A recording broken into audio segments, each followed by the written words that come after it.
I want to cover 5 main topics tonight. I want to cover this big concept of what's called mononormativity, and then look at non-monogamies. Not just non-monogamy, but non-monogamies, because there's more than one kind.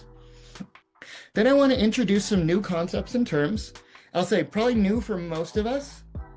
I suspect there'll be at least one new term for everyone in the space, but for some of y'all, this might be a review if you're more familiar with non-monogamy of various sorts. We'll spend a little bit of time talking about this question of whether or not relationship styles, whether monogamous or non-monogamous, are identities or practices. And then reflect a little bit on this process of embracing our own relationship style and sort of figuring out and exploring and accepting what works best for us. So what is monogamy? It's a relationship structure in which an individual, like you or me, has or strives to have a single, no more, no less, one romantic and or sexual partner at a time. And those partnerships are characterized by exclusivity, romantic and sexual, and commitment, romantic and sexual.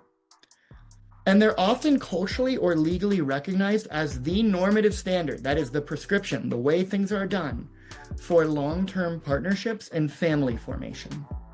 That first part, an individual having or striving to have a relationship with just one person, romantic and sexual, no more, no less, characterized by exclusivity and commitment. Nothing wrong with that. If that's what you want, fantastic, right? Go for it. The criticism to come is not of monogamy, it's of mononormativity, or put in another term, compulsory monogamy, right? So compulsory monogamy or mononormativity, it's this assumption, conscious or unconscious, that all persons are by default monogamous, and that all other relationship structures are to some degree detrimental, deficient, defective, deviant, or delusional. Okay?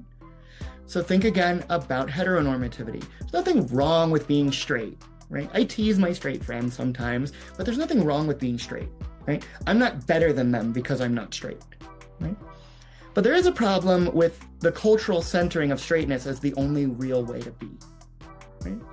My cisgender friends, nothing wrong with being cisgender. I love that for them. Good for them. Bless their heart, right? There's nothing wrong with being cisgender, but there is something wrong with centering cisgender identity as the only plausible identity and insisting that all others are less than, shameful, wrong, broken, right? So that's the difference here too. Nothing wrong with monogamy, but mononormativity, compulsive monogamy, that's a different story. But we absolutely live, just like we live in a heteronormative, cisnormative, patriarchal culture, we live in a mononormative culture. Right? I mean, I guess I can't say universally because I didn't see where absolutely everyone is from. But if you're in the US, you live in a mononormative culture because US culture is rife with compulsory monogamy. And this actually hurts us all, right?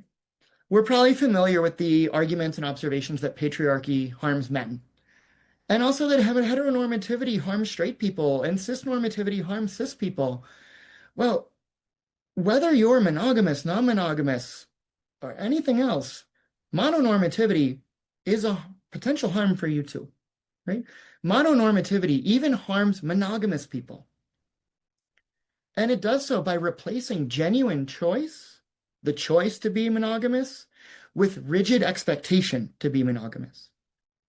It replaces autonomy with enforced social scripts, and it also enforces conformity to those expectations and social scripts through shame and social pressure. Right? Under mononormativity, many folks are monogamous because they inherit it, because they have to be, not because it's the result of any kind of autonomous choice. Right?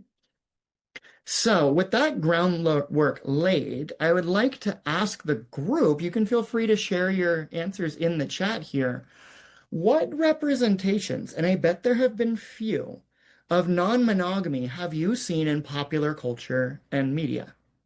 What have they been like? And what kind of messages do they send? Right? So I'm curious if any of you want to share What comes to mind when you think about pop culture and media, where you've seen non-monogamy, and what has it been like?